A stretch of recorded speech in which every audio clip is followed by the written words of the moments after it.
Yes. Yes. Oh, wait. Why do I always do that?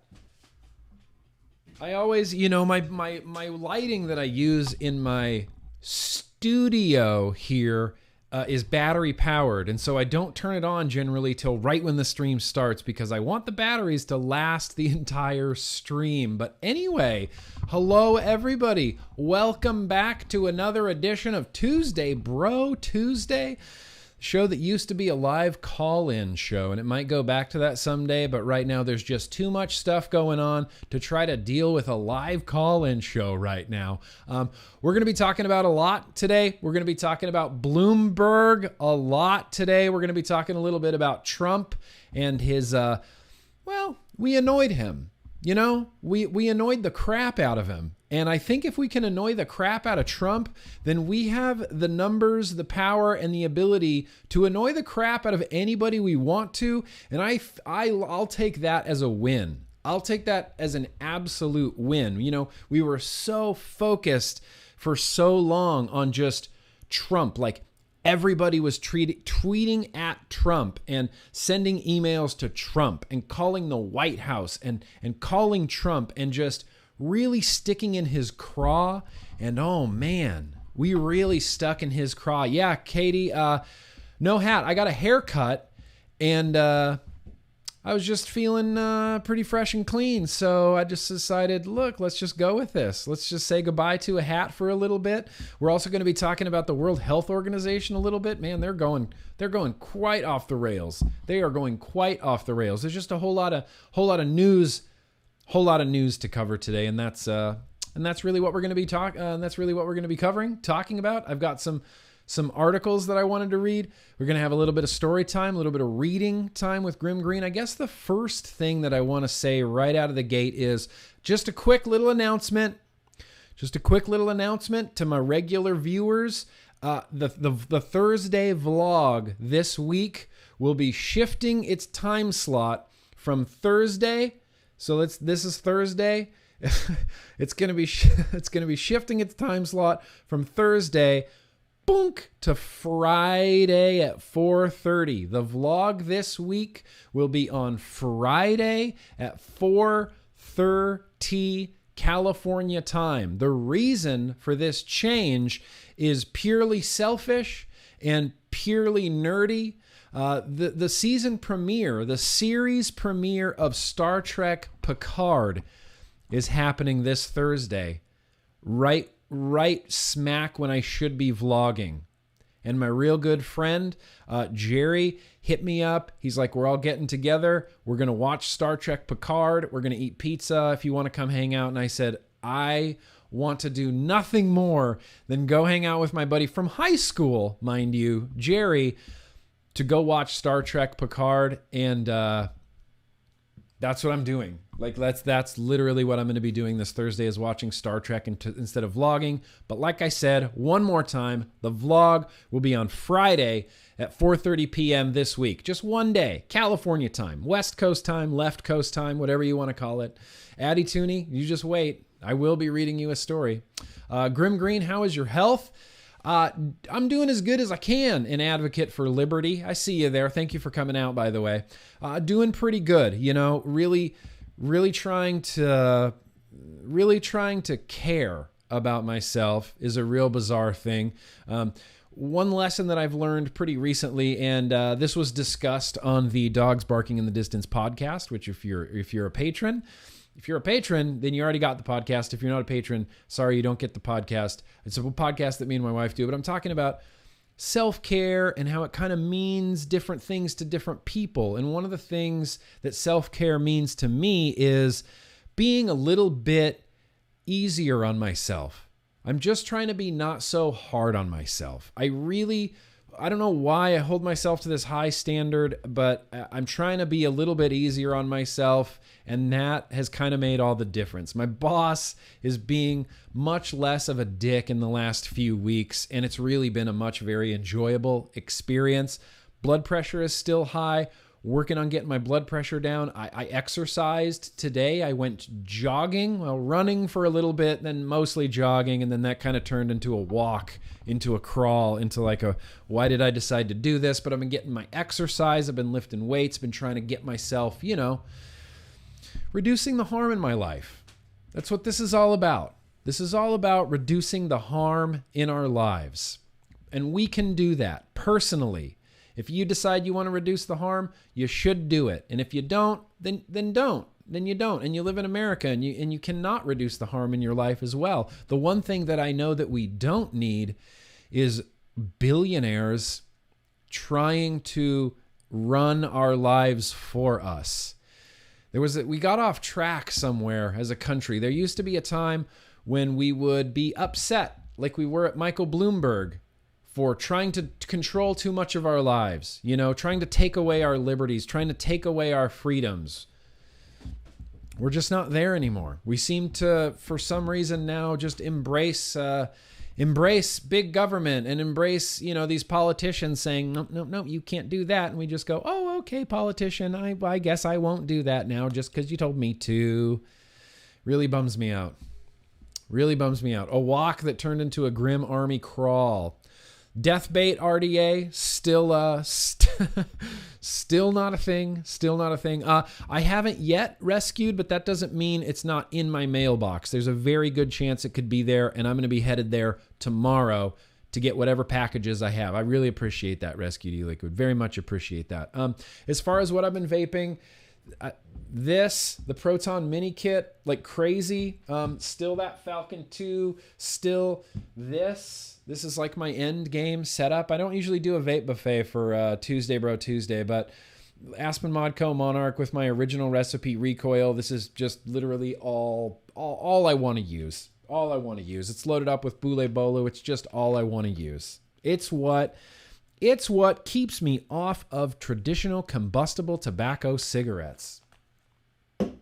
So, with that said, welcome everybody. If this is your first Tuesday Bro Tuesday, it's a little bit more chill. It's a little bit more, I don't even know how to describe it. It's a little bit more chill. It's a little bit more laid back than there's Thursday vlogs. The Thursday vlogs are very scheduled.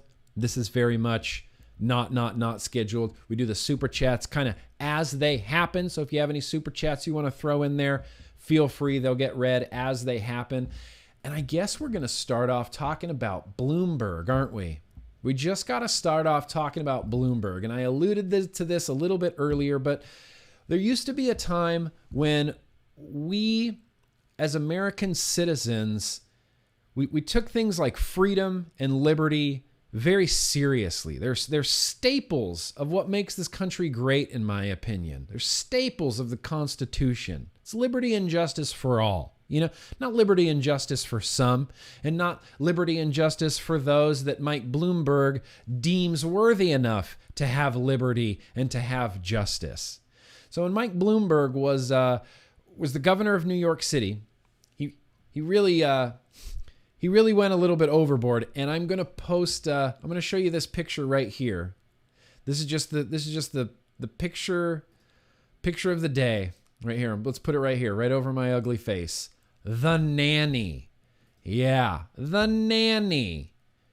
This was actually from the New York Times, and they posted in their newspaper this gigantic full-page, political ad, I guess, of the Nanny. And if you can't read it, I'm going to read it for you real quick right now. It says, "You only thought you lived in the land of the free." They photoshopped Michael Bloomberg's head onto this sort of lady body, this nanny lady body. It says, "Bye-bye, Venti.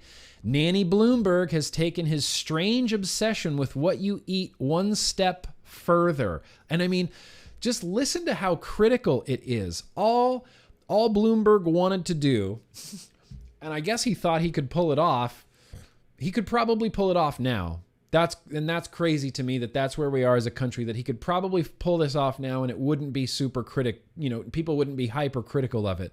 But when he was the mayor of New York City, he wanted to basically ban Happy Bloomberg, ban Happy Nanny Bloomberg. He wanted to ban sugary sodas that were over 16 ounces. He wanted to ban, yes, he wanted to ban sugary sodas that were over 16 ounces. This was his big thing, and he just was torn into the ground because of it at that time. Bye-bye Venti. Nanny Bloomberg has taken his strange obsession with what you eat one step further. He now wants to make it illegal,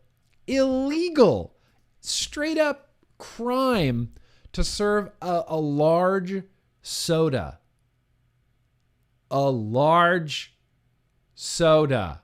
He now wants to make it illegal to serve sugary drinks bigger than 16 ounces. What next? Limit on the width of a pizza slice, the size of a hamburger, or the amount of cream cheese on your bagel?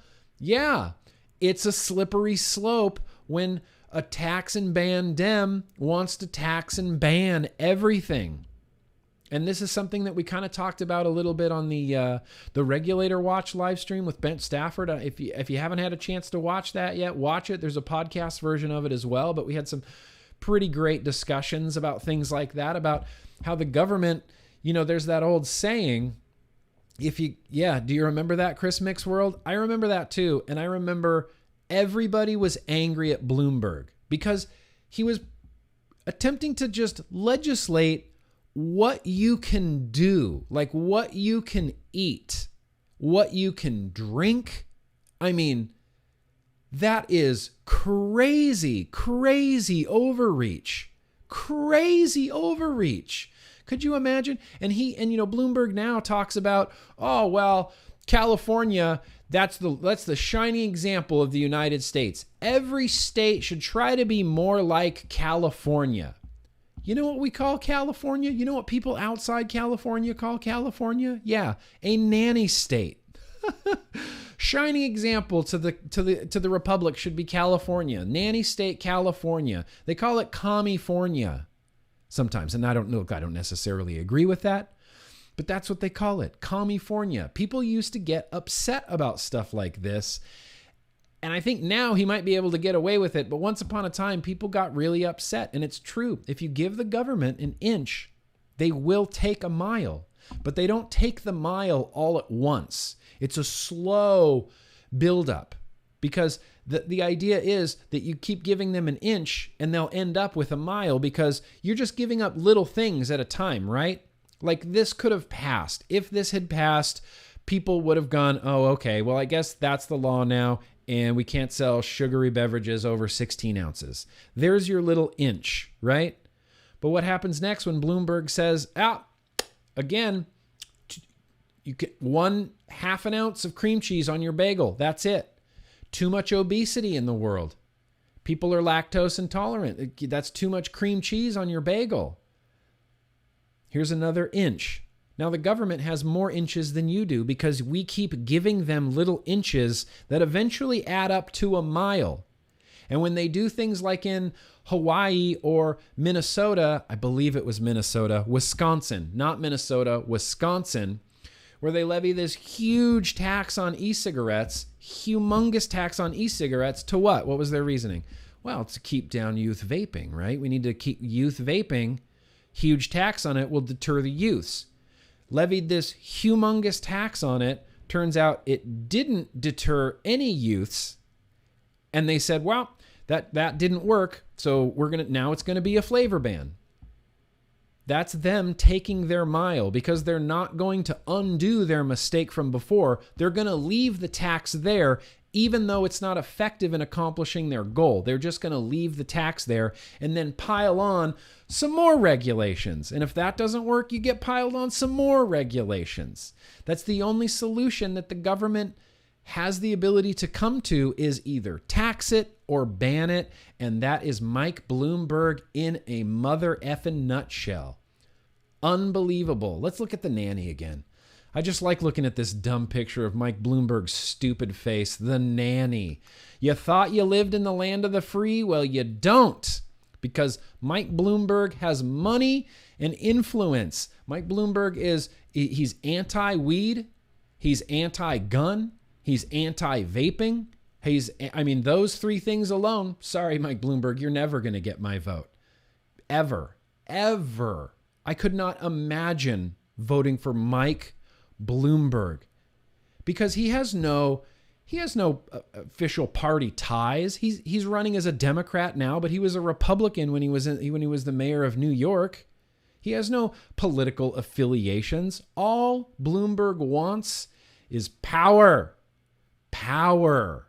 There's no other way to see it. He wants his agenda forcefully pushed on you, and he's going to use his billions of dollars to do it.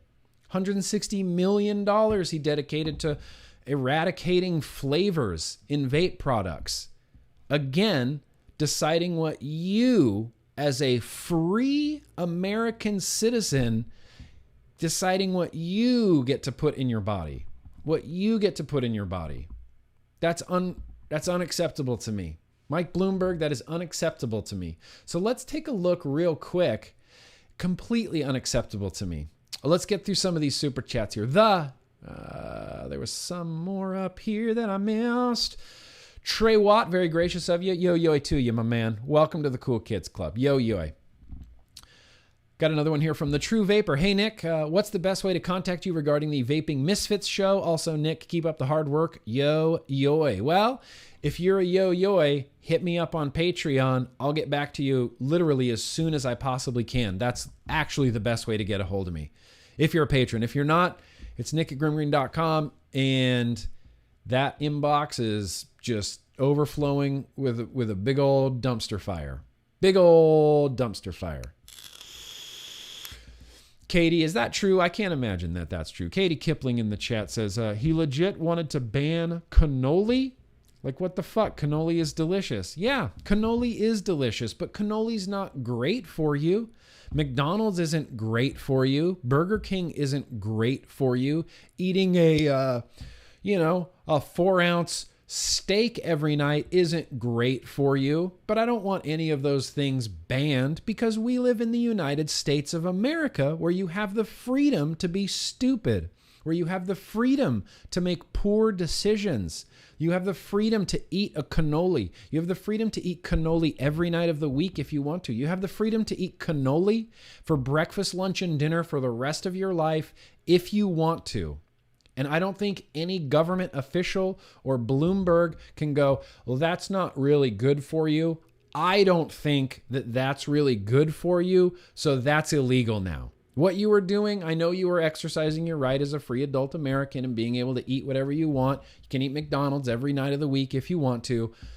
Now, as Bloomberg saying, I don't feel like that's good for you, so we're going to ban this. We're going to just take this away from you for your own good. That's the most infuriating part of all of this. It always is for your own good. It's for your own good. It's for your own good. Hi. Maybe I know what's for my own good, and maybe I don't, but that's for me to decide. That's not for you to decide. That's not for the government to decide. That's not for Bloomberg to decide. Unbelievable. Matching carpet. What do you have to say here? I'm mailing out the Enjoy Cigalike this Friday. Yes, Matching Carpet is sending me over an old Enjoy Cigalike that we're going to use in a retro vaping segment in the vlog. I'm very, very excited about that. And I think I got these. Oh, no, there was one more in there from Patches, Yo-Yo Grim, F Bloomberg in the B. Well, I don't want to do that, but someone else could possibly do that. I'm not sure. Maybe someone else wants to F Mike Bloomberg in the B, but I definitely don't. So let's take a quick look over here at Mike Bloomberg's official website. This is his big stance. E-cigarettes and vaping. And I just want to say, when I started this nonsense, when I started doing vape stuff back in 2010, and we talked about this on Regulator Watch, when I started doing vape stuff in 2010, and there was just some vapors, and I'm trying to help smokers, and we're trying to help vapors, and we're cultivating this little, we're sort of like cultivating just the sprinkles, just the little sprouts that became this community. When we're doing that, I never could have imagined that 10 years down the road, vaping and e-cigarettes would be this huge political sort of issue now. It's like a platform now. People are expected to talk about it. People are expected to speak about it. People are asking Andrew Yang about it. He's giving cookie cutter answers. People are asking Bernie Sanders about it. He's giving cookie cutter answers. People are asking Joe Biden about it. He's giving cookie cutter answers. People are asking Elizabeth Warren about it. She's just giving cookie cutter answers. It's a platform now for politics. It's no different than gun control. You know, that's something you always ask of your politicians. Where do you stand on guns? You know, I'm a Second Amendment guy. I'm in favor of guns. Where do you stand on guns? That's going to help me decide my vote. Where do you stand on the climate? Where do you stand on this? Where do you stand on foreign policy? Now, vaping is in there too. Where do you stand on vaping? It's become this big political thing. And I never thought in a million years I'd be at the Mike Bloomberg 2020 webpage, which is insanity to begin with. And he has a whole segment here dedicated to e-cigarettes and vaping. As mayor of New York City, Mike Bloomberg took on the tobacco industry and won. Well, he kind of won. He didn't really win. Mike Bloomberg's attack on the tobacco industry was just monetary. He just threw money at the problem. That's what he does. He throws money at things. It's how he got stricter gun laws in Oregon. Mike Bloomberg felt that the gun laws in Oregon were too lax, and he beefed up all of these gun laws in Oregon with money. Just throwing money at politicians, throwing money at lobbyists, throwing money at the governor to force these stricter gun laws through in Oregon. And that's his solution, is just to throw money at it. He just throws money. And that's what he did with vaping. $160 million. $160 million to go after flavored vaping. I mean, as a vapor that's been in the vape scene, in the vape industry for a decade now, he just sounds like a crazy person to me. Like the most crazy person to me. I didn't even get through the first sentence before going on a rant. As mayor of New York City, Mike Bloomberg took on the tobacco industry and won. Now, with the U.S. facing another public health epidemic, an epidemic of people quitting cigarettes. I mean, we have the numbers to show it. Overall, adult smoking rates are at the lowest they've ever been in recorded history. Youth cigarette combustible smoking rates are at the lowest they have ever been in recorded history. That's the epidemic. If there is an epidemic, it's an epidemic of people quitting cigarettes. I made it through another sentence. Cheers. Here's to you guys. Hydro homies. Stay hydrated.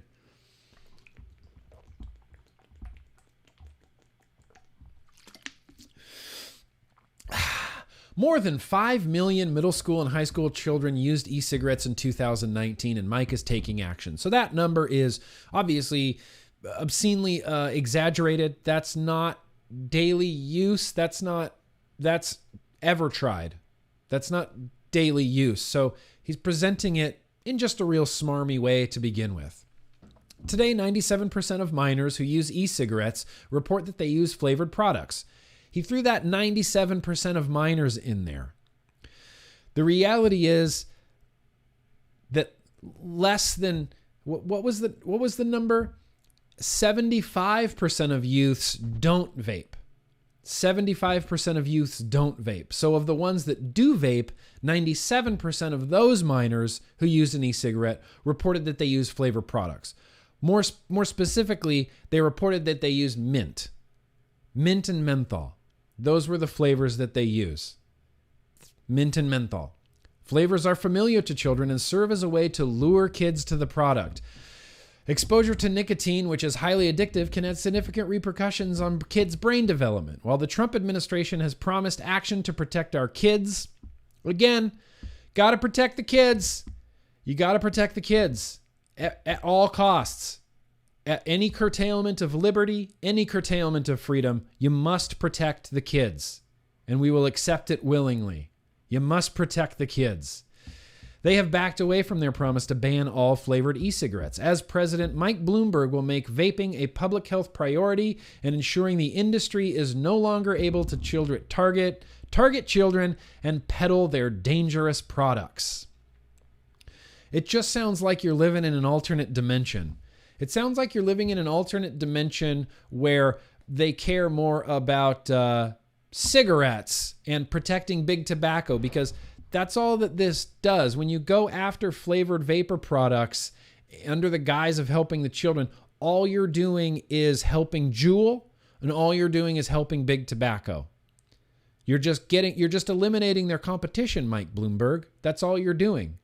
Or you're either eliminating the competition for big tobacco and Juul, or you're eliminating the competition for maybe your own vaping product called the Hale. It's coming out pretty soon. I'm interested to see how he's going to spin that. I'm interested to see how Mike Bloomberg is going to spin being so anti-vaping, but then releasing his own vapor product. That's going to be like a world record pivot right there, politically and publicly. Unbelievable. Flavored products designed to market to minors. Wrong. False. They're not designed to market to minors. Absolutely untrue. Absolutely untrue. Are the tobacco industry's big bet on the future of their business. Unlike President Trump, who has made the profits of Juul and other tobacco companies his priority, Mike will put the health of the children and families first by banning flavored e-cigarettes. Unlike President Trump, who has made the profits of Juul and other big tobacco companies his priority, Mike will put the health of the children and families first. Mike, you're going to do the exact same thing. The things that Mike Bloomberg wants to accomplish are going to accomplish the same exact thing. It's going to eliminate all of big tobacco and Juul's competition. You're handing the entire vape industry to two large companies, both big tobacco companies. I mean, Juul's not a complete big tobacco company. They're only partly owned by Altria, but they are partly owned by Altria. He's going to accomplish the same thing. He's handing it all to big tobacco. I mean, I can't think of any other way to say that. Reduce tobacco use by increasing the federal tax on cigarettes by $1. Mike has a proven record of saving lives by taking on the tobacco industry, by raising the federal cigarette tax by $1 per pack and raising the taxes on cigars, e-cigarettes, pipe tobacco to be on par with cigarettes. Mike's plan will discourage people from getting started in the first place. Yes, awesome, because abstinence, that's definitely the way to go. DARE worked perfect. Abstinence is really the only way to go. And that is not going to stop people from getting started in the first place. If you make it more expensive, it might stop some people. But really, what happens is that people will smoke anyway.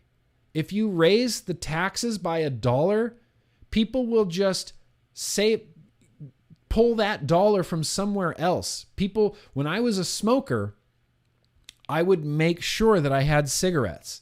Always made sure I had cigarettes. Even if it meant, well, shit, I can't go see a movie because I don't have any money because I spent my money on cigarettes, but at least I got cigarettes. It just forces, the middle class and, I hate the term poor people. It forces people to just spend their money on cigarettes when they could be spending their money on something else. People will just continue to smoke. So they're just gonna have this cigarette tax, raise a bunch of money, probably billions of dollars for the federal government. It's not going to dissuade anybody from smoking. It's just going to make poor people use more of their money to buy cigarettes. I mean, I'm not crazy here. That's just what happens. When you raise the taxes, people still smoke. They're just spending more money to smoke. That's what it is. Money. When you are dependent on nicotine, money isn't a concern because you need your nicotine. You're gonna buy cigarettes. I would buy cigarettes no matter what. When you need nicotine, you don't think about that. You just don't. You make sure that you have cigarettes. And this is a good one too. Oh, this is the good one too. Yeah, we're going to... nicotine levels in e-cigarettes are precisely boosted to increase the chance of addiction in children. I can't even get a fucking sentence past this without going into a complete blind rage. Nicotine levels in e-cigarettes are precisely boosted to increase the chance of addiction in children. Nothing could be further from the truth. Nicotine levels in e-cigarettes are wide and varying, going all the way from 0 nicotine, 1.5 milligram, 3 milligram, 6, 12, 18, 24, 20, 36, 50, 59, wide range. The reason that there's different nicotine levels is so that an informed consumer, an informed cigarette smoker who's switching over to vapor products can self-administer their own nicotine levels to keep themselves satisfied. And that is different for everybody. Not everybody treats it the same way. And there are smokers that in order to switch, and here's where we get into the argument of the nicotine cap as well.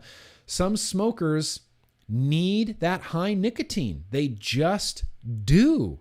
People say 20 milligram is enough. Anybody can quit with 20 milligram.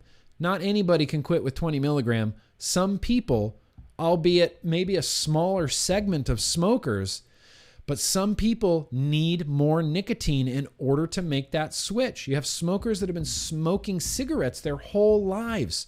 40, 50 plus years. They're going to need high nicotine. The reason that high nicotine exists is for those people that need it. I don't need it. A lot of people do. I don't want to ban it because people need it. I feel weird about a nicotine cap still to this day. And I know it's one of those things that's probably going to happen. And I just don't necessarily agree with it because everybody's different. Everybody's different. Let's try to get through another sentence here. The same is true of traditional cigarettes and other tobacco products marketed to all ages. What tobacco products are marketed to all ages? I just need an example. What tobacco product is marketed as all ages? I've never seen one. As President Mike will mandate the reduction of nicotine in tobacco products to make them less addictive, blah, blah, blah. That's something that we have talked about into the ground, reducing the nicotine inside of a cigarette. And I can't believe that nobody else is realizing this. I can't believe that Mike Bloomberg doesn't even realize this. It's just going to make people smoke more. I mean, I'm not crazy. That is a really very, very true statement. It will just make people smoke more.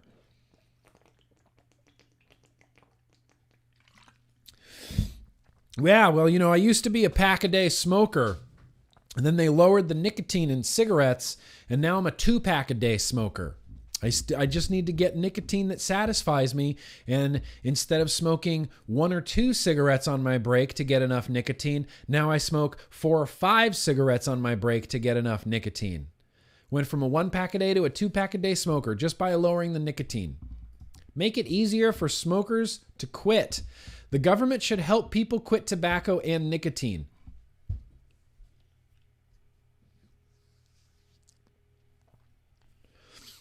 No. Wrong. Stop it. The government, it's not the government's business to help people quit tobacco and nicotine. Unless,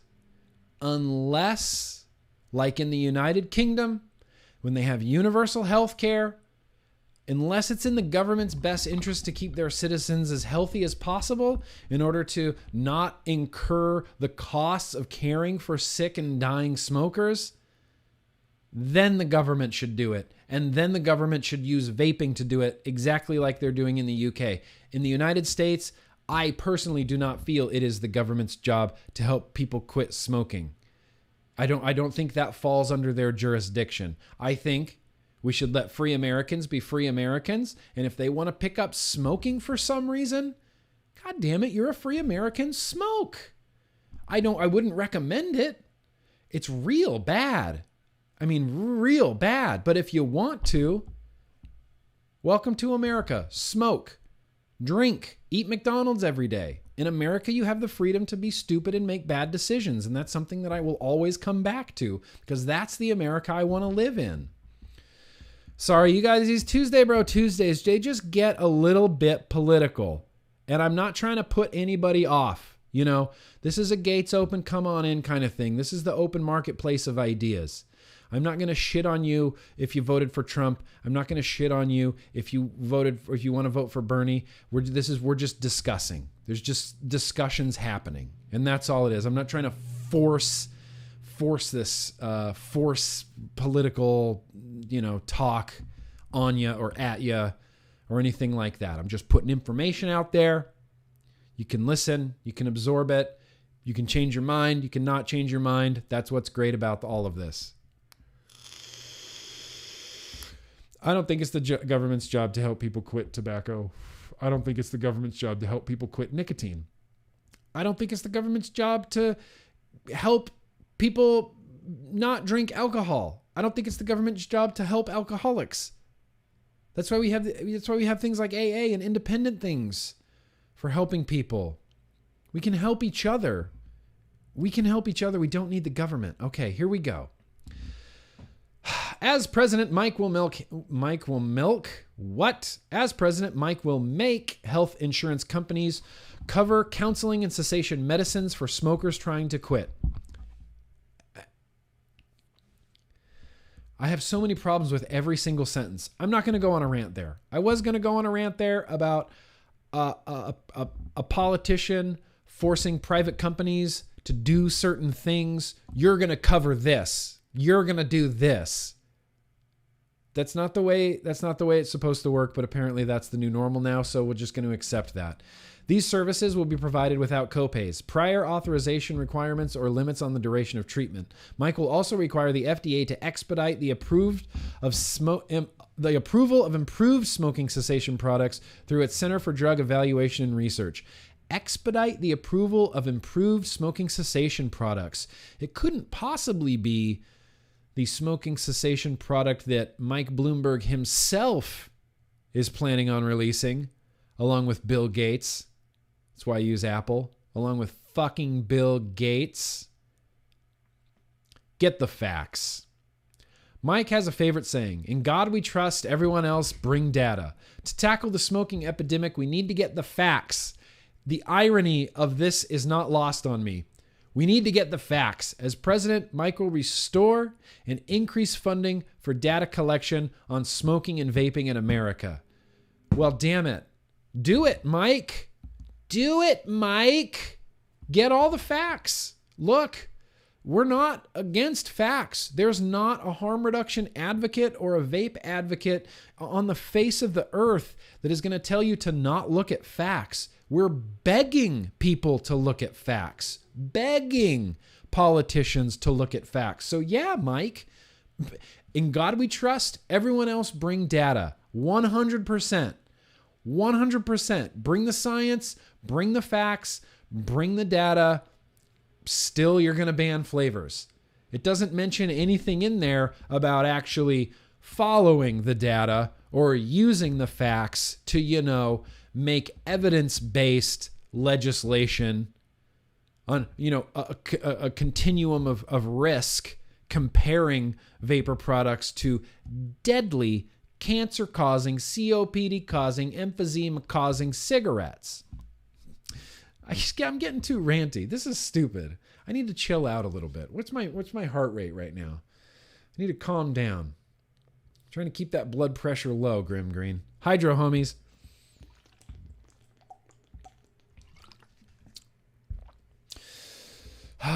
Could you imagine the government controlling vaping? You'd ask for approval to reduce your nicotine level, and it would take 6 months for the approval to lower nicotine. Yeah, probably longer. You'd probably have to go to the vape offices, and I imagine it'd be a lot like the DMV, and you'd be sitting there in line with your vape and a number, and you're just waiting. And then they call you and you go up there and you go, I think I filled out all the right forms. I just need to lower my nicotine from 12 milligram to 6 milligram. Okay, I didn't fill out all the forms. How many forms of ID do I need? Okay. It's this stack of forms. Okay. Bureaucracy in motion, filling out forms. Finally, clunk. Okay, well, it'll take 4 to 6 weeks for your paperwork to go through, at which point you'll get a verification email, and then you can come back down here and pick up your 6 milligram e-liquid in 6 to 9 months.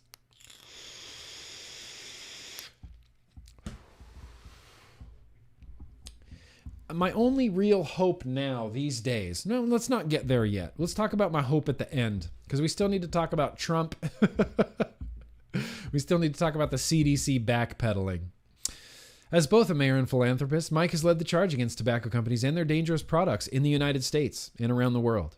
As mayor of New York City, Mike introduced and spearheaded the passage of New York City Smoke-Free Air Act, a landmark law under which the city became one of the first municipalities in the United States to ensure smoke-free restaurants and bars.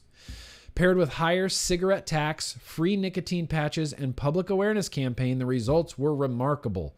Mike's efforts prevented 10,000 premature deaths over a decade, and life expectancy in New York City saw a 3-year increase, outpacing national trends. Mike's leadership on smoke-free air helped spark a national movement. Today, more than 22,000 municipalities representing more than 80% of the U.S. population are covered by state or local smoke-free air laws. As a result, Mike's groundbreaking and comprehensive approach to tobacco prevention policies during his time as mayor of New York City.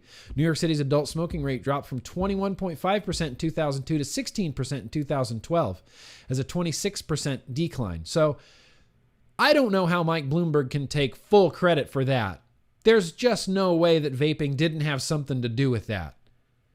Vaping absolutely had something to do with that. Between 2010 and 2012, I knew Vapers in New York. I knew Vapers in New York City. I went to vape events in New York. I went to vape meets in New York City. Vaping was definitely contributing to the downfall of smoking in New York during that time. But Mike Bloomberg would have you believe that it was his, raise the taxes and, raise the taxes and smoke-free air laws. Smoking among New York City public high school students dropped from 17.6% in 2001 to 8.5% in 2011, a 52% decline. Hospitalization rates for smoking-related illnesses in New York City declined 21% from 2000 to 2010. There were more than 350,000 fewer smokers in New York City in 2013 than in 2012. Again, probably loosely related to vaping. Beecher, are you enraged? I saw that you were enraged, Beecher. Sorry if this is an old chat. In fact, that chat probably happened 5 minutes ago, but I just saw it, and then by the time that the delay gets this to your eyeballs, it's been another 20 minutes because the delay is just so insane. No, couldn't possibly have been anything related to vape. It was only Mike Bloomberg's work. He's taking full credit, you guys. Full credit. And again, here's how we end it. Since 2007, Mike Bloomberg has committed more than $1 billion to combat tobacco use worldwide, estimated to save more than 35 million lives. Man, Mike Bloomberg just taking credit for other people's work. Just taking credit for other people's work. And Mike Bloomberg, I have nothing nice to say about Mike Bloomberg. Zero nice to say about Mike Bloomberg. He's a nanny.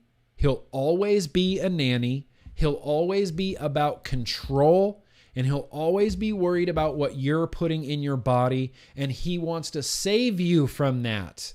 And it's a slippery fucking slope of them being able to do one or two little things, and where does it end? I'm still on the side of that old New York Times article that says, Nanny Bloomberg, what's next? If he decides that 16-ounce sugary beverages need to be banned, what's him from stopping the size of a piece of pizza? Well, pizza's too wide. Shrink it down. You guys don't need to eat so much for your own good. No one should be accepting this. No one should be accepting this, Mike Bloomberg, and you're just the worst. And that's where I'm going to end this. Mike Bloomberg, you are just the worst. That's just how I feel. Sorry. Let's get through. I'm going to do some of these super chats because that's way more fun than talking about Mike Bloomberg. Okay, I can't read your name. Light Bearer. Very gracious of you. No room in the Cool Kids Club. Best I could do. Thank you for all you do. Hope this can get you down the road. Came to vaping late. Hope I'm not too late. Never too late. Never too late to dive in. Never too late to dive in. Never too late to get active. And that's really all Tuesday Bro Tuesday is ever about, is activism, advocacy, news. We need to know what's going on. And that's what we do here. And that's what we do here. And hydrate. Gotta stay hydrated. TT Vape here. Where are all these kids that are admitting to vaping? When I was a teen, I told nobody that I smoked. Where's the evidence and accountability? You know? I don't know. It doesn't matter. I mean, we don't punish kids anymore. Kids just get away with whatever the fuck they want. There's, no kids got in trouble for vaping. And kids know better, too. That's why, when all these lung injuries had first started coming out, the reason that there was so much confusion is because no one was being honest. No one was being honest. Kids were saying, nope, it's just nicotine, promise. Because you're going to get in trouble. You're going to get busted if it's THC. You're not going to admit. If I was a 13-year-old and I got caught smoking weed, are you kidding me? My life would have been over. Of course, kids aren't going to admit that they were trying and experimenting with THC. And then there's just no accountability. No accountability. No punishments. No nothing. It's everybody else's problem except the parent and the kid. Couldn't possibly be the youth's fault because kids are stupid. Couldn't possibly be the youth's fault. Couldn't possibly be me as a parent's fault. It must be the evil tobacco companies. That's the only logical explanation. Man. I feel like people's brains are falling out. Chris, very gracious of you. Nicorette is marketed to all ages, non-addictive. Is it really? Well, Nicorette is an NRT. Even though it has nicotine, it's not considered a tobacco product. There's no epidemic of Nicorette. Nicorette's non-addictive? All right. Then why is it behind glass? Why do you have to ask a pharmacist for it if it's non-addictive? Interesting point. Not by me, by you, Chris. I'm gonna look into that a little bit more. I'm gonna look into some Nicorette and see how it's marketed and see if it does say it's non-addictive. I've never honestly really noticed that before. Glenn Ness, F Little Mike, I will never fall for it. Thank you. I hope that you don't, and I hope a lot of people don't fall for it. But I've seen a scary influx of people on social media and Twitter speaking highly of Mike Bloomberg, and that is unacceptable to me. Nanny. He will forever and always be the nanny. He's all about control. He's all about power. He's all about controlling your life for your own good. And that's someone that I would never vote for. Never vote for. I would disobey every law he rolled out just on principle that it's Mike Bloomberg. Chinese Jimmy, fist bump right back at you. Thank you very much. Appreciate that. So let's shift gears just a hair. We're done talking about Mike Bloomberg. I'll put a link to this in the description or the chat if you really want to go back and visit Mike Bloomberg's campaign and his policy on vaping. I see no real reason to. It's just half-truths on top of whole lies, on top of taking credit for other people's work, on top of Mike Bloomberg just smiling while he tries to take control of your life. Yeah, Mike Bloomberg, I'm the good guy. I just want to control literally everything you do and some of the things that you eat. Mike Bloomberg, good guy. How about this, GrimmGreen? For president and Thick Nick for vice, that's the way Nick... Yes, Nicks will fight for Nick. I can't think of a better campaign platform than that, Sebastian. I'll run with Thick Nick. Thick Nick can be my VP. The Knicks. The Knicks fight for Nick. Liberty and justice for Nick. Liberty and justice for all. Liberty and justice for Nick. I was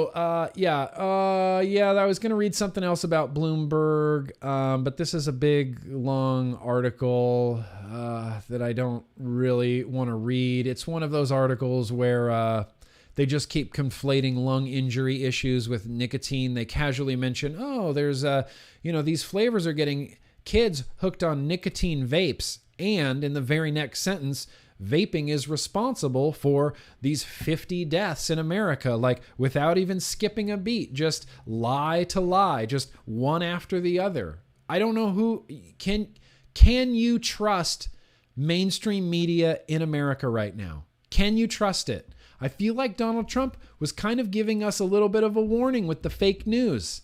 Fake news. It's fake. Fake news. He's kind of right. A lot of it is fake. And I feel like he was trying to warn us. Like, you guys, the media is corrupt and fucked. Fake news. Fake news. He might have been trying to warn us, you guys. He might have been trying to warn us. And speaking of Trump, let's talk about Trump a little bit. So apparently Trump had a little bit of a meltdown. I'm just going to read this right now. This is from Axios. The way this webpage is, it doesn't fit right on here. Oh, okay, I guess it kind of does. Here we go. This is from Axios. Trump told Azar he regrets involvement in vaping policy.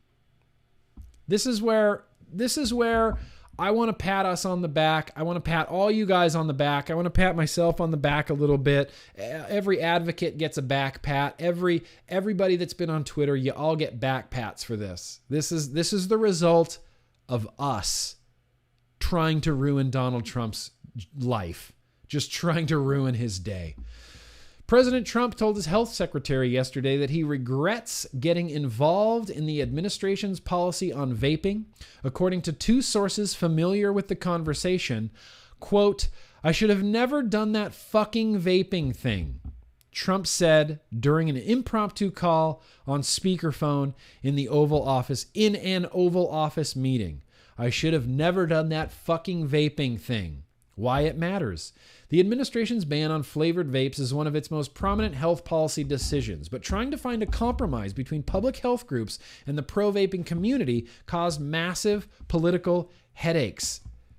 The pro-vaping community, you guys, us guys, we caused, quote, massive political headaches. Doesn't that just make you feel good? Don't you love causing political headaches? We did that, you guys. Like, there are power in numbers. We did that. We caused massive political headaches. Hydro, homies. Stay hydrated. Massive political headaches. Behind the scenes, Trump decided to call Health and Human Services Secretary Alex Azar during a campaign meeting while discussing health care with his political team. He sometimes does that with cabinet secretaries in an impromptu fashion during meetings when issues come up. Azar got defensive after Trump expressed regret for the vaping policy, per a source familiar. Both sources familiar with the conversation said Trump wasn't expressing regret for the specific vaping policy outcome, which the team believes is the right one, but rather for personally wading into vaping and e-cigarette policy in the first place, rather than leaving it up to the Food and Drug Administration. So that is just one of the most spineless things. He's basically saying, I should have never got involved in this. I should have just put my head in the sand and let the FDA do whatever the FDA was going to do. Rather than chiming in, just let the FDA do with, no oversight, no nothing. Just, what are you guys going to do? Don't care. Just do it. I should have never got involved. Just do it. Go do it. Trump campaign pollster Tony Fabrizio was talking during the meeting about health care as a 2020 issue, including the importance of protecting people with pre-existing conditions. Trump also ribbed Azar over drug prices. per two sources familiar, asking him, when are you going to get these drug prices lower, and pressing him to hurry up on rules that would let people import cheaper drugs from Canada. One source described Trump's tone as play bantering. The New York Times' Maggie Haberman was the first to report the call between Azar and the president. What they're saying: President Trump has said this administration will protect people with pre-existing conditions, lower drug prices even further, end surprise medical bills, and make sure Americans get the highest quality of care they deserve. White House spokesman Judy Deere said, there is no daylight between the White House and HHH as we work to implement the president's policies and improve the American healthcare system for everyone, not just those in the individual market, he added. Health and Human Services declined to comment on the meeting. Reality check. The administration hasn't accomplished much on health care. Congress did not repeal the Affordable Care Act, Trump's top priority, and it did not address the surprise medical bills either. The administration has done very little on drug prices and is urging the courts to throw out protections for pre-existing conditions. So I love this. I mean, I don't love it, but I do kind of love it. And I just really like reading that sentence where we caused massive political headaches. We can continue to cause massive political headaches. We can cause massive political headaches for the FDA. We can cause massive political headaches for the CDC. We can cause massive political headaches for the governors of every state in the republic. More importantly, people like Governor Inslee up there in Washington State. They're rolling out a hard ban in Washington State. If you're in Washington State, something needs to be done in Washington State right now. People like Charlie Baker out there in Massachusetts. People like it's Charlie Baker, Massachusetts. See, I never thought I'd have to learn the governor's names of every single state ever in my life and have to recall them like on a regular basis. I just love that. Trump regrets it, and I'm glad. I'm glad that he does, and I don't mean this as like a, I'm not trying to be some sort of militant person or anything like that, and I don't mean this as like a threat to anybody, but there are a lot of us. There's a lot of vapers, and we're really, really passionate about this subject, and we have a lot of free time. And we are more than willing and able to provide the service of political headaches to whoever is worthy of those political headaches. We can do it. Inslee is a fool. Charlie Baker, in Mass, fool. Fool. Baker is a fool. Inslee is a fool. Governor Cuomo, who I know I pronounce his name wrong and I do it on purpose. Governor Cuomo, 8 kinds of foolish, 10 kinds of foolish, 15 different types of foolish. So you want to real quickly here. So I know we were going to talk about the CDC real quick. What time is it? We got about a half hour right now. There's 2 more things I wanted to talk about. One of them is the CDC and one of them is the World Health Organization, where when we get to the World Health Organization area, we're going to do a little bit of rudimentary science to kind of see what's up with some of the claims they're making about vaping. Let's see. GrimmGreen: Trump probably won't get the Vapers vote if he doesn't try and help with the PMTAs, but then who are we supposed to vote for right now? We vape, we vote. Look, Vape Level Midnight, I'm not here. I am never here to tell you who to vote for. I'm only going to tell you, you got to vote your hopes. You got to vote your hopes. Vote for the person that you believe in. That's your right as an American. Vote for the person that you believe in. Additionally, I think there is great power in not voting. And I know that sounds dumb and sounds counterintuitive, but if there is not a candidate, there's not a candidate that isn't your hopes, that isn't what you want, then by all means, vote for nobody. I think not voting is one of the most American things you can do. If there's not somebody representing you, why would you? The lesser of two evils is always going to be still some evil. I can't stand the lesser of two evils thing. I just can't stand it. I think that if there's not someone that represents you, then it's your right as an American to not vote. Could you imagine 13 million vapers not voting though? I mean, that would have, for all of us to not vote, that would fuck up the whole election. And we could do it. We could easily do it. GrimmGreen, you were correct. Charlie Baker is governor of Massachusetts. Damn it, I hate that I know that. GrimmGreen, initiate the most tame, cuddly rebellion the world has ever seen. Yes. Most cuddly. GrimmGreen, you're not officially on the ballot, so can't vote for you without a write-in. You're my choice. All right. Well, I appreciate that. You can write me in. You could write me in. You can write anybody in. You can write in who you want to be president. Or you can vote for a third party, you know? If you don't feel good about it, I'd still encourage everyone. Yeah, vote on other things. 100% Ruby Roo. Vote on the things that matter to you and do your homework and vote and initiate that real change. I still believe that not voting is a very patriotic thing to do. But I have a lot of wacky, nutty views on policy and politics and things like that.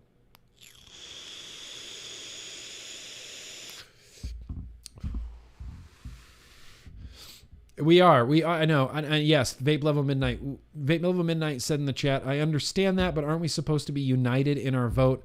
Isn't that the whole point of the We Vape, We Vote movement? Yes. The whole point of the We Vape, We Vote movement is to bring attention to our cause and help people realize that the vape vote is a very real thing. But we have to follow through on it. And this is where we're going to make enemies and we might get divisive within our industry. But I mean, this is a question I could pose to you just as easily. If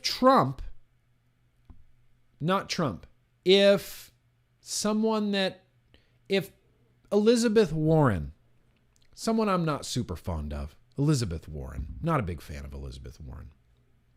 But if Elizabeth Warren suddenly and without warning came out with a big political ad that said, vapers' rights matter to me. And if I become president, I will do everything I can to ensure that currently addicted adult smokers have access to far less harmful flavored vapor products. We will enforce 21 and over, and this will be an adult choice thing. And she just said everything correctly. Would we all vote for Elizabeth Warren? I don't know that I can even answer that question. Would we? I don't think the We Vape, We Vote movement means that we all need to be coordinated and organized and we're all going to agree, right? Okay, we're like Bill, we got Bill, Meech, Thomas, Sean, Alexa, Ruby Roo. We're all going to agree, Green-Eyed Lady, we're all going to agree, right? We're going to vote for this person. Can we all agree on that? I don't think that's the point of it. I think the We Vape, We Vote is just to bring attention to the fact that we vape and we vote. The vape vote is a segment of vopers. Completely new word. Vopers that nobody's catering to, that is getting marginalized, that is getting just shunned off. And that's insane. I see no. I see no. I see no. I see no. See, to me, it's not just her, Ruby Roo. She'll say anything to get votes. Every politician will say anything just to get votes. I believe that the reason that Donald Trump made this really stupid compromise of Joe, just get a bad flavored pods and vape shops, open container, they're not going to be affected by this flavor ban. That was a useless gesture that solved no problems and helped nobody. But I believe he put it out there just like, come on, vote for me. I need your votes. I think that's him pandering to the vape vote. I can't see. I mean, that decision made no sense.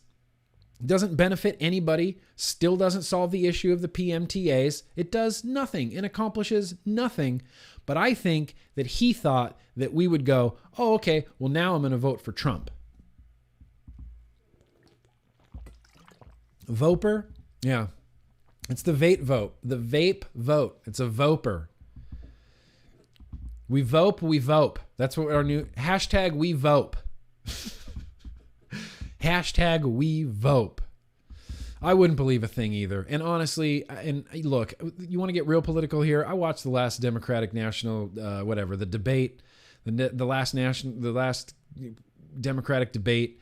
And at the end, when she walks over to Bernie Sanders and was like, I heard you called me a liar on national television. And Bernie was like, what? What? Let's not do this here. Like, that just seemed so completely unprofessional, so completely unbecoming of a presidential hopeful. That was a Trump move. That was a Donald Trump move. Elizabeth Warren is just, that was a Donald Trump move. Going to confront someone right on stage. I heard you lied about me. Yeah, that's the good image. That's what you want to do right in front of the American people. Let's just argue with each other. Let's just argue. Sorry. We voop, we voop. We voop, we vope. We vope, we voop. CDC. Let's get back on track here with the CDC. Going to be reading from the Wall Street Journal. So the CDC, just to get you real quickly up to speed, the CDC recommended that everybody stop vaping. There were some lung injuries that happened. They were mostly related to THC cartridges at the time, black market, illicit, contaminated THC cartridges at the time. But the CDC just kept plowing through with this really dangerous narrative of just stop vaping. Stop vaping. By the way, CDC, nobody that uses THC cartridges calls them e-cigarettes. And I know Scott Gottlieb's been on Twitter trying to clarify, well, the correct terminology matters now, not when you were in office, Scott, but now it matters. Nobody calls THC cartridges e-cigarettes. And for a while, I feel personally that they were purposefully conflating these two subjects in order to, drum up support for a flavor ban, in order to change the public's view, change public opinion on vaping. They just kept saying vaping, vaping, vaping. Don't vape, don't vape, vaping, lung injuries, vaping, don't vape. Well, finally, in January of 2020, this all started September 11th, 2019. Now here we are in January of 2020.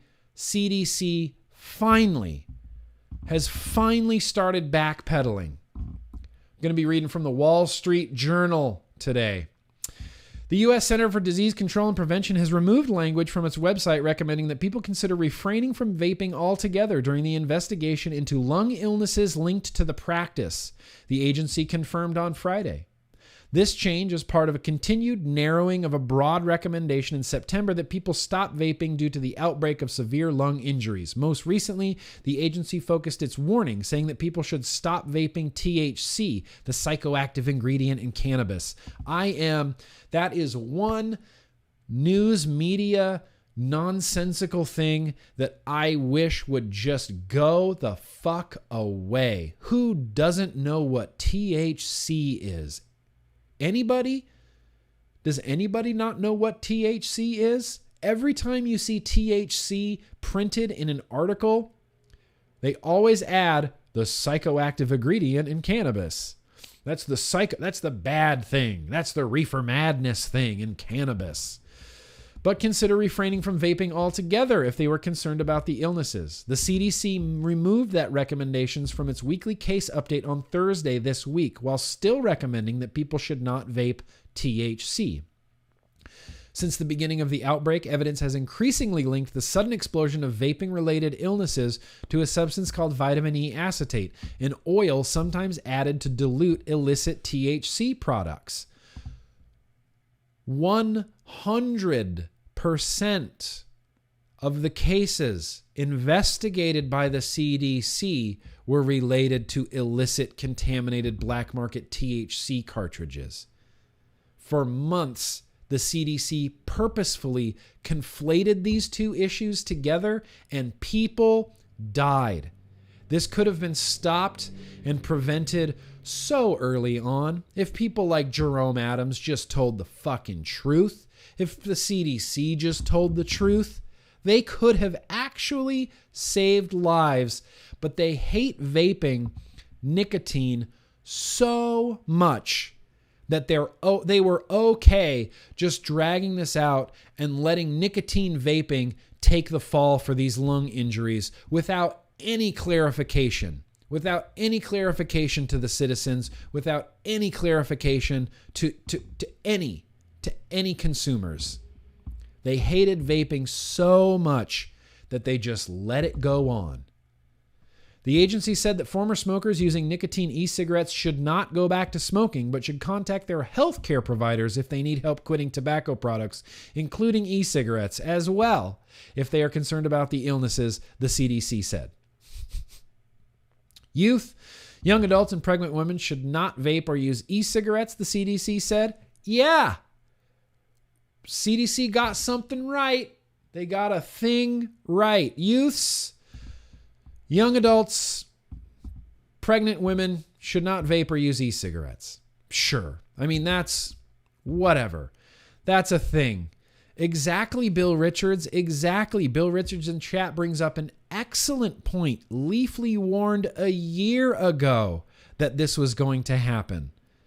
This is not the first time that people have heard about this. This is not the first time the CDC has even heard about this. Government officials were warned that this is going to be a thing. They were warned. Leafly reported on it over a year ago that it was going to happen. Nope. We'll let vaping take the fall.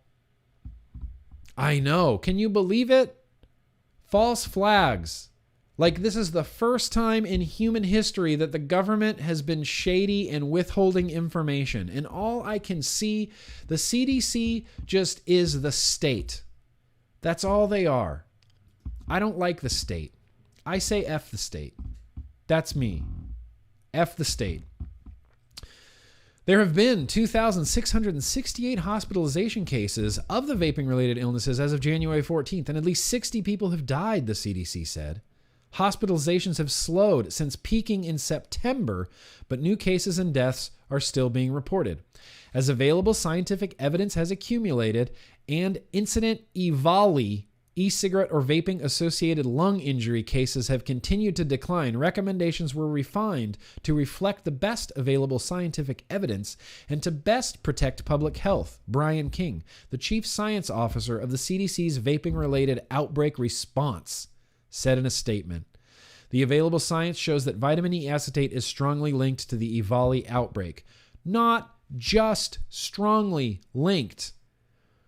Literally, 100% of the cases were linked to vitamin E acetate in contaminated THC black market cartridges sold by drug dealers on Snapchat. 100%.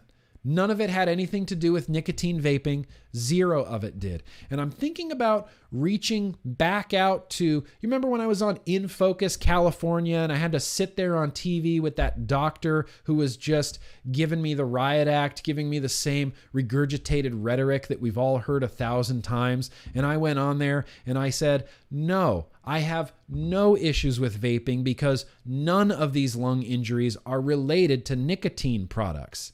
I would love to reach back out to that reporter and just ask, hey, in light of this new information from the CDC, would you like to have me back on so we can talk about how I was completely 100% correct 3 months ago?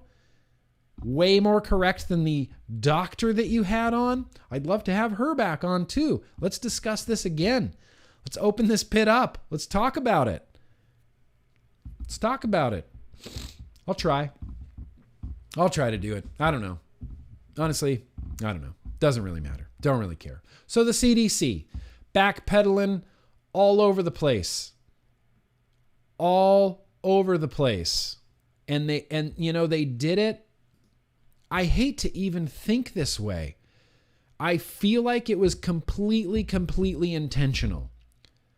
I personally, as a lot of people have said on Twitter, I've seen Matt Cully say this on Twitter, how could you possibly trust the CDC to communicate effectively if there was an actual epidemic or something? Like if there was an actual outbreak of something, my faith in the CDC, seeing how they handled these lung injuries, they didn't get down to the bottom of it right away, but they did create a fancy little anagram for it. EVALI. They had to do that. Well, first, are we investigating where these came from? Okay, hang on. Shut up for a second. What about the new name for it? I'd like to hear from that guy. Do we have a new name for it yet? Well, not quite yet. Not quite yet. Okay, we'll pause everything until we have a name. Then we can investigate. As soon as EVALI, e-cigarette or vaping associated lung injuries. I think the CDC did it on purpose. And I hate to even say that, but that's crazy. That's insanity to me. I don't want to believe that. I don't want to believe that we live in a world where the Center for Disease Control purposefully conflated EVALI with legal regulated nicotine vapor products on purpose just because they hate vaping so much. Just because they hate vaping so much. Saw someone in the chat asking about that Leafly article. I'll definitely try to find it. I have one folder in my Chrome bookmarks that's like, I don't know, 800 links. I just kept bookmarking things like as it was happening during September and October, September, November, I was just bookmarking things. It's in there. I know. Blood pressure, Cassandra, blood pressure. Whew. Jeremy V, welcome back. Thank you for reminding me. Don't forget to hit that like button. So now that we've talked about the backpedaling of the CDC, now that we've talked about the Bloomberg NANNY, now that we've talked, can I leave the Bloomberg NANNY up here? Can I just leave this nanny over here so we can all just remember when we actually disliked Mike Bloomberg for trying to be so much of a nanny? Nanny.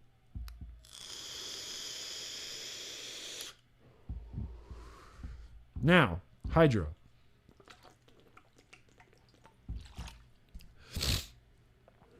Joseph in the chat, I did not hear about New Jersey. If you have any new information that I don't have, I'd love to hear about it. The last I heard was that the flavor ban was passed. It was waiting to be signed. I don't know if it has been signed. And then basically it's 90 days after it gets signed until it goes into effect. Bloomberg has huge hips. Bloomberg has, no, I don't advocate violence, but Bloomberg has a very punchable face. Just like you wouldn't even flinch if he walked up to you. I would just want to punch him in the face. Come on, Nick. You're more woke than you know. The decks are stacked before you walk in the door. It feels like that, Puddle Jumper. It feels like that. And this isn't like a conspiracy thing. I just genuinely believe, like I said on Reg Watch, with more government only comes less freedom. And Bloomberg wants a bigger government. He wants the biggest government. He wants to be in control of what you do. He wants to be in control of what you like. He wants to be in control of what you eat, what you drink, what you inhale, all of that. Of course, for your own good. For your own good. I put up the hands like, whoa. This is for your own good. Okay, it was signed today. New Jersey was signed today. So the 90-day countdown begins. 90-day countdown begins. 90-day countdown begins in New Jersey. So we didn't veto it. Well, we knew that was a long shot to begin with. My heart breaks for New Jersey. I'd love to I'm going to focus on New Jersey. There's got to be something that we can do. I know, it breaks my heart. All these vape shop owners in New Jersey. It's unreal to me. In fact, and Mike Turk the other day posted on Instagram about the shop that he started at, that he used to work at, having to post this horribly sad, well, New Jersey wants us to shut down, so the governor's putting us out of business. I wouldn't let Bloomberg control my cat's litter box cleaning. I wouldn't let Bloomberg do anything. Anything. But Bloomberg is the worst. Okay, so real quickly, we got about 10 minutes left here in this here Tuesday Bro Tuesday live stream. Once again, thank you guys seriously so much for coming out. Really appreciate it. Tuesday Bro Tuesday gets a little heated, gets a little political sometimes. We have a lot more fun, I guess, on the vlog. There's a lot more fun segments on the vlog, but we don't have fun here on Tuesday Bro Tuesday. Tuesday Bro Tuesday is about business. Tuesday Bro Tuesday is about politics. Tuesday Bro Tuesday is about activism. Tuesday Bro Tuesday is about shitting on Mike Bloomberg. Every week, that's what we're going to do. We're just going to have a little shit on Mike Bloomberg session. Let me do some research here real quick. Mike Bloomberg likes to talk about, California. California is the shining example of the nation. That's what we were talking about earlier. Oh, California is doing everything right, even though a lot of people call us a nanny state, even though people call us California. Our state is run by literally incompetent people. And if Mike Bloomberg thinks that California should be the shining star, that every other state should follow suit, I say no. Don't be like us. Don't be like California. 130, what is this? Hang on. Let's look at this. Hang on. This is what Mike Bloomberg wants the rest of the country to be like. Los Angeles County, 58,000 homeless living on the streets, 36,000 living in Los Angeles, homeless people living in Los Angeles County, and 36 living in the city of Los Angeles. Homeless rates have increased from 12 to 16% between 2018 and 2019. There are within the state of California, easily hundreds of thousands of homeless living on the street. In downtown LA, there are just homeless camps set up of just homeless people, in the tens of thousands of homeless people, Mike Bloomberg. Why are you so keen to have every state in the republic have so many homeless that literally nobody knows what to do? Nobody has any ideas of how to deal with homeless. We talk about, low-cost housing and things like that. Always gets caught up in bureaucratic red tape. A lot of these bills die in the committees that they're in. Oh, no, it doesn't go far enough. We need to make sure that instead of helping some of the people, we have to help all of the people, and it has to be the perfect thing. Otherwise, we will implement nothing. That's what happens in California. I don't want every state in the republic to have as many homeless people as we have in California. Mike Bloomberg seems to think that this is some sort of desirable, progressive utopia of California. It's not. Homeless everywhere. And it breaks my heart. The homeless is something I really, one night, okay, we're going to talk about the World Health Organization in 1 minute. One night when I was partaking in some cannabis casts, this was probably a year and a half ago, I had this idea. I told Casey, I said, if I ever become a millionaire, or if I ever have like Oprah money, like stupid amounts of money, I'm going to create the homeless water truck. And it's just going to be a big tanker truck full of fresh, clean drinking water with like big valves all around it, and we'll just drive up and down the streets of LA. We'll stop at like big homeless camps, and everybody can get fresh water, and you could shower, you could shower with fresh water, and everyone can fill up water bottles with their fresh water. Every week, you could fill up a big Target tub of just water, the homeless water truck. That was my vision. That was my philanthropy. And I want everyone to hold me to this. If I ever have Oprah money, which I don't ever plan on having Oprah money, but hey, someday, you never know. Things could happen. I could have Oprah money. I want every single person here to hold me accountable and say, Nick, what about the homeless water truck? What about the homeless water truck? And I will go, it's already in development, my man. We're already doing it. I want to do the homeless water truck so bad. And and that's the thing, I don't want the government to do that. I don't want the government to have a homeless water truck. I want rich people and philanthropists and the 1%ers in California to provide a little bit for the state. I don't have a problem with billionaires. Like a lot of people have problems with billionaires. I have no problems with billionaires. I just have problems with billionaires that are dicks.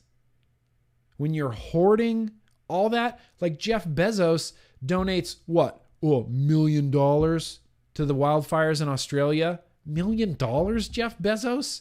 You're worth billions and you're giving $1 million? Congratulations. You donated less money than 3 girls selling nudes on Twitter raised. 3 girls selling their nude pictures on Twitter raised more money for the Australian wildfires than one of the richest people in the world. So I'm not against billionaires. I'm just against billionaires that are assholes. I guess that's where I stand. And they should pay their taxes like I do. Anyway, let's wrap this up. We're coming to the end here at Tuesday Bro Tuesday, and I did want to do some rudimentary science because the World Health Organization is really going after vaping in a way that will just make you shudder. Here's a tweet from them, the World Health Organization. The liquid in e-cigarettes can burn skin and rapidly cause nicotine poisoning if swallowed or absorbed through the skin. There is also a risk of the devices leaking or of children swallowing the liquid. The liquid is also highly flammable.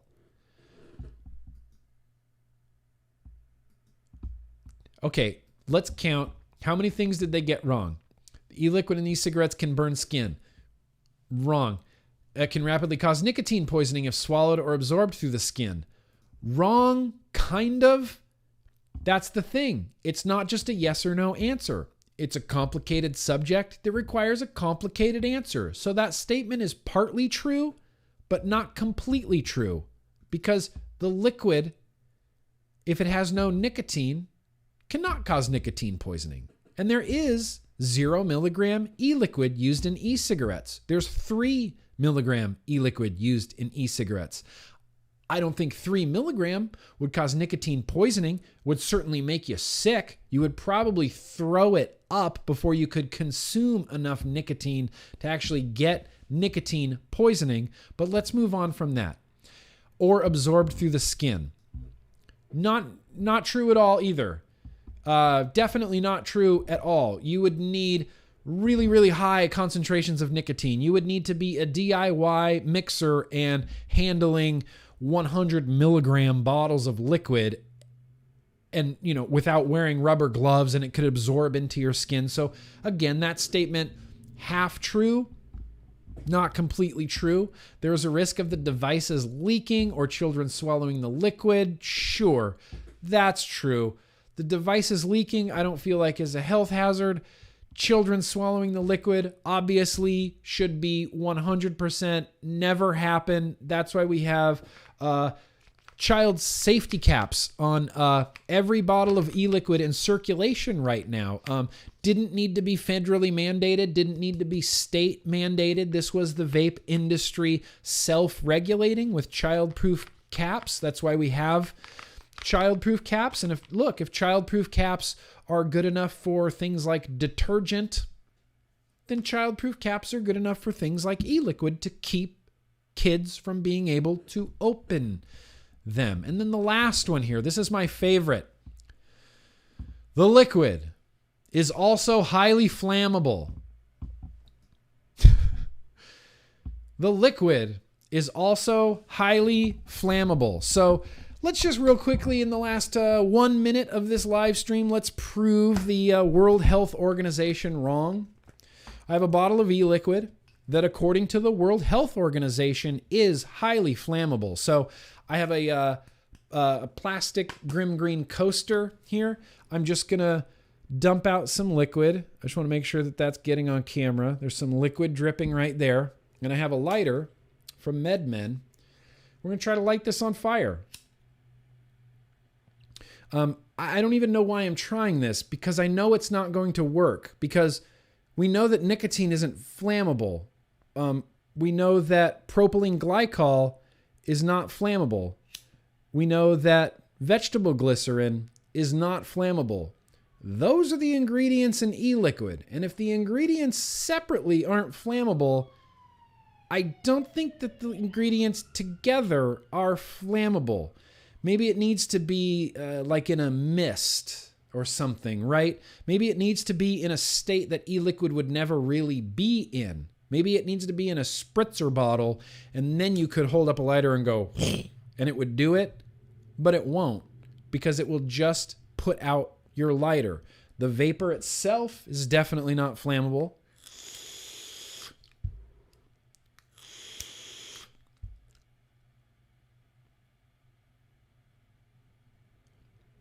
Smothers the flame. E-liquid will actually put out a fire. It's not flammable. And I don't know how. Yo, you just tried it too, Gypsy? Let's try it. There go the eyebrows. It's not lighting on fire, World Health Organization. Look, you said it's flammable. I feel like you should prove that it's flammable. Not flammable. 100% not flammable. That from the World Health Organization is just a straight up lie. That is propaganda lies. Lies. And unfortunately, that's just where we are right now. And that's what we're dealing with. And it's infuriating and it's frustrating. And it makes my blood pressure go up, and it causes me stress and anxiety like that I can't explain. But it's just what we're dealing with. And soon, hopefully soon, we can cause some more political headaches. We can cause some political headaches for the World Health Organization. We can cause some political headaches for the CDC. It's critical. It's critical times right now. I'm glad we're all involved. I know my fingers are going to burn before this e-liquid. I'll try it again. Yeah. Maybe if it's no.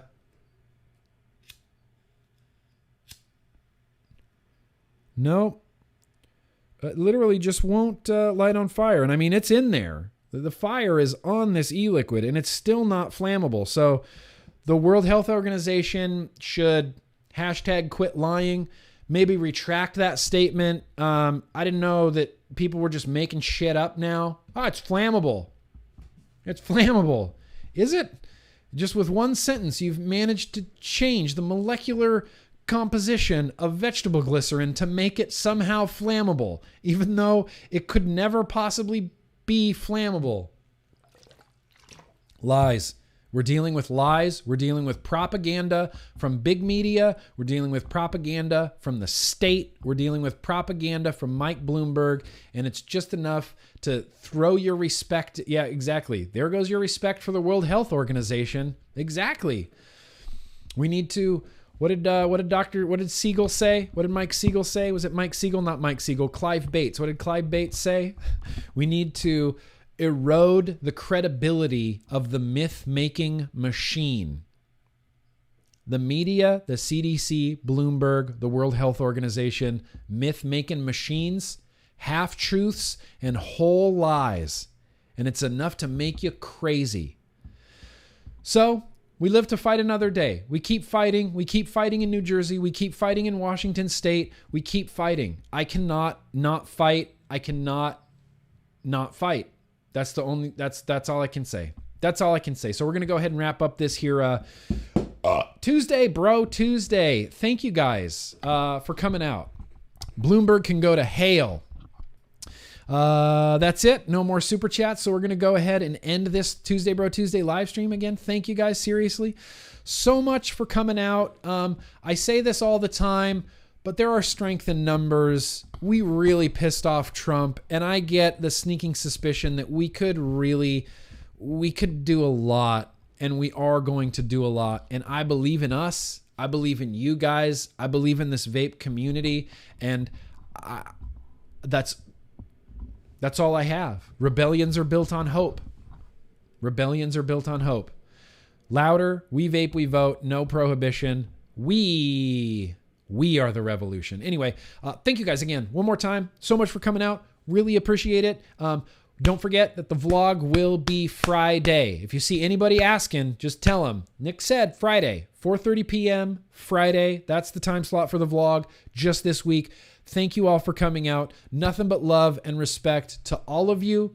Let's keep fighting the good fight. Let's absolutely keep on vaping. And no matter what any crooked politician tells you, no matter what Donald Trump tells you, no matter what Secretary Azar tells you, no matter what Governor Inslee tells you, no matter what Governor Charlie Baker tells you, no matter what Governor Cuomo tells you, no matter what Mike the Nanny Bloomberg tells you, absolutely, you guys, let's keep on vaping. Peace out.